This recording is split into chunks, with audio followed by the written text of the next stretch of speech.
Madam Chairman, I'm pleased to recognize the gentlewoman from Arizona, a champion for access to higher education, Ms. Sinema, for 3 minutes. The gentlewoman from Arizona is recognized for 3 minutes. Thank you, Madam Chairwoman. Thank you, Chairman Klein, Mr. Guthrie, Ranking Member Miller, and Representative Bonamici for working together to find common ground on this bipartisan legislation. Madam Chair, I rise in support of H.R. 4984. This legislation enacts common sense safeguards and reforms to make financial counseling more effective for students and their families. Specifically, this legislation ensures that student loan recipients receive comprehensive information on an annual basis, detailing the terms and conditions as well as the individual responsibilities throughout the life of their loans. As an adjunct professor at Arizona State University, I frequently hear from my students about how difficult it is to effectively manage their student loans. 1 year ago, I brought stories from my own Arizona State University students to the House floor to demonstrate how student debt impacts their futures and our community.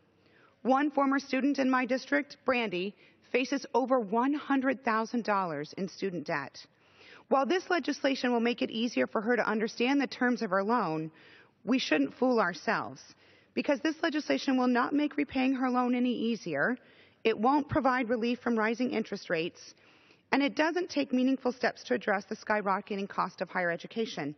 So together, we must do more here in Congress to create quality, affordable higher education opportunities for America's students. So while this legislation is no substitute for a full reauthorization of the Higher Education Act, it is a good step forward. It doesn't yet provide a meaningful solution that addresses the rising costs of college.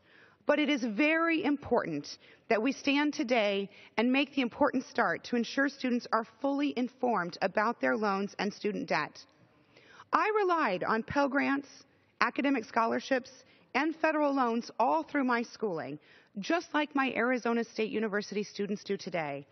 I know that students need guidance and assistance to manage their student debt. I talk to young people who are excited to share their ideas and thoughts with me about how to solve some of our world's biggest problems. But it concerns me. I see these same young students are daunted by the prospect of an expensive education that they want, but fear they can't afford. Rising college costs are putting higher education and the American dream out of reach for too many hardworking American families.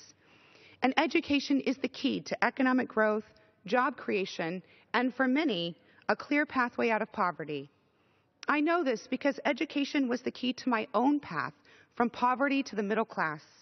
So I urge my colleagues to pass this legislation and continue working together to make college affordable for Arizona students. Thank you, Ms. Bonamici, for yielding and for your work, and I yield back.